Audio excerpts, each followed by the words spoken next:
Hello, I'm Matthew Noyce. I'm one of the attorneys at Pernick, Caulfield, Averill & Noyce, a personal injury law firm that has been serving Tampa Bay since 1955. Today I want to talk about the jury trial. Really, the end of the jury trial, and that's the verdict form. Fortunately, many of you have not had to go to a jury trial, and so you may not fully understand what the jury has to do at the end of the trial. So I want to go over a verdict form from an automobile accident case. Typically, a jury trial takes about 4 to 5 days worth of testimony. The jury sits and listens to both sides witnesses, both sides arguments, and then ultimately are read jury instructions, and then they have to answer questions on what's called the verdict form. This is a sample verdict form. So I want to go over what they would have to do on this. As you may be able to see, the first question says, was there negligence on the part of Lucille Van Pelt, which was the legal cause of damages to the plaintiff, Charlie Brown?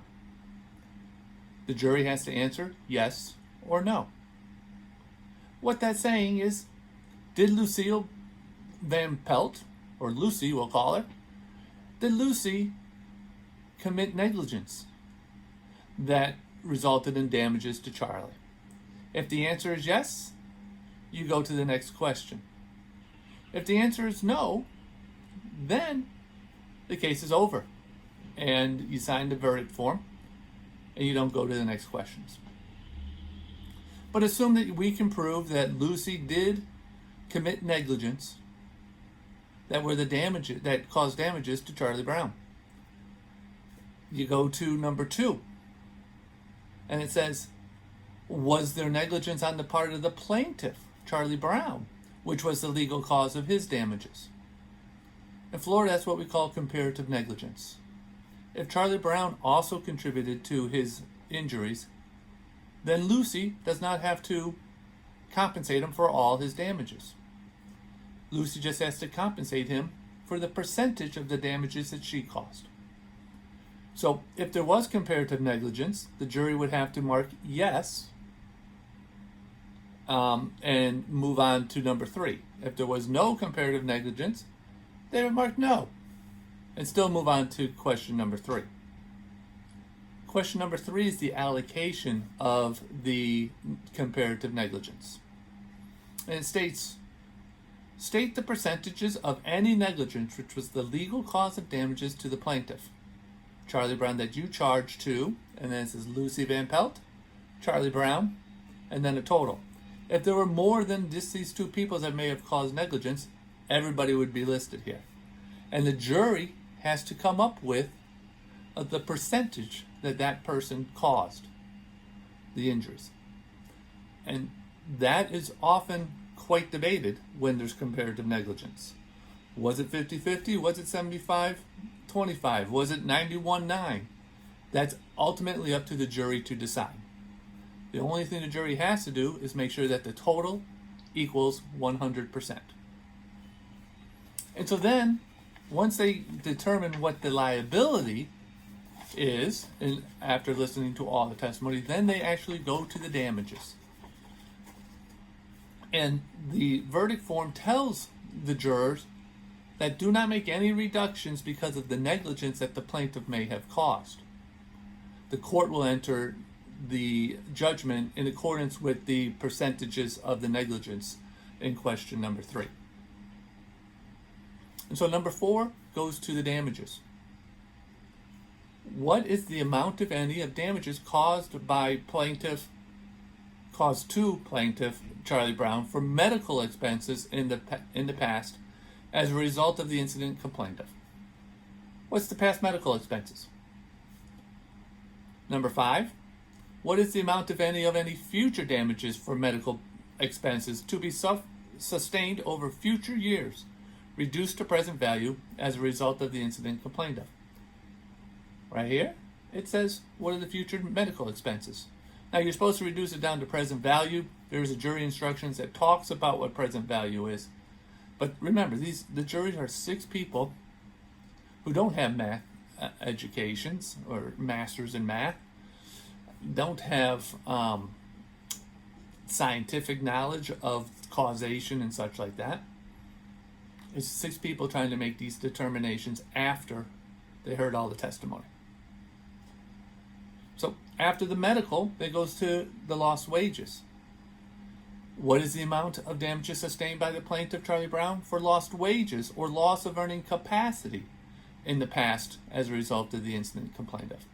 The testimony would talk about what wages Charlie lost, or not just wages, because assume he wasn't working at the time, but was looking for work. He'd be entitled to loss of earning capacity, meaning what wages could he have earned if he was not injured in this accident. And then we go to the next one, and that is the future lost wages or future loss of earning capacity.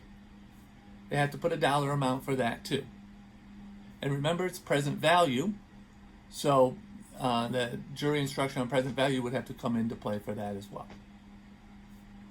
This is number 8 is some of the toughest things to answer.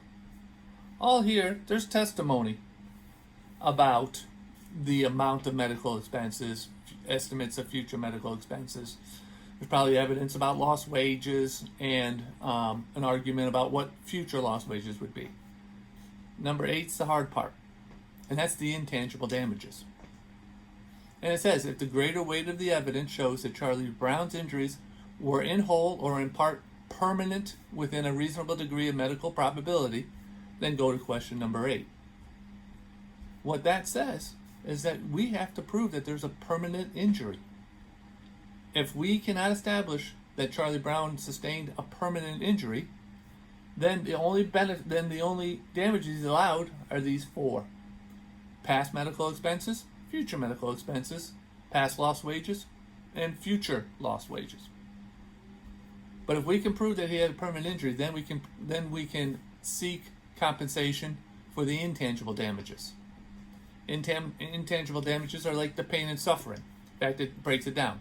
It says, what is the total amount of damages of plaintiff Charlie Brown for pain and suffering, disability, physical impairment, disfigurement, mental anguish, inconvenience, aggravation of pre-existing disease, or physical defect, or loss of the capacity to enjoy life? Those are the pain and suffering damages. And as you can see, there's one that says, what's the pain and suffering in the past? And what's the pain and suffering in the future? After all these questions have been answered, the foreperson would date and sign the verdict form, knock on the door, and let the court know that they're ready for the reading of the verdict. That's probably the time that we trial lawyers have the feeling in the stomach of anxiety. You don't know what they're deciding. You never get to find out really what the jury is deciding or how they came up with what they came up with on the paper. But after the jury comes back, they hand the verdict form over to the court, and the court reads the verdict. The jury system is very important. The jurors are very important in our system too. I think that it's unfortunate that many people try to get out of jury duty. It is one of the most important things you can do for your community, because you are giving advice. You are making decisions on both sides, whether it's for the plaintiff or whether it's for the defendant. Ultimately, you have to decide what the value of a person's case is. It's a big responsibility. And most jurors take it with the responsibility that they know it's important. Being a juror is tough, but I appreciate all the juries that have heard our cases. Yes, they haven't always agreed with us. They have given verdicts that we disagree with. But they still did their job. They took time out of their day, out of their week, to serve the community by being a jury. As you can see, the verdict form is not easy for the jury. It's legalese, medical, and all that other stuff that we lawyers ask them to make decisions on. If you're ever picked to serve on the jury, be happy. Take your job seriously and render a fair and just verdict. Don't let biases get in the way, whether you're for plaintiffs or whether it's for the insurance companies. But listen and really put a lot of thought into the answers that you put on the verdict form. I hope this was helpful for you. I also hope you never have to experience a verdict form with your name on the verdict form, because that means you were either hurt or you got sued. Most of my clients never want to file a lawsuit, but the insurance companies make them file a lawsuit because they underevaluate the case. So I hope this was helpful for you.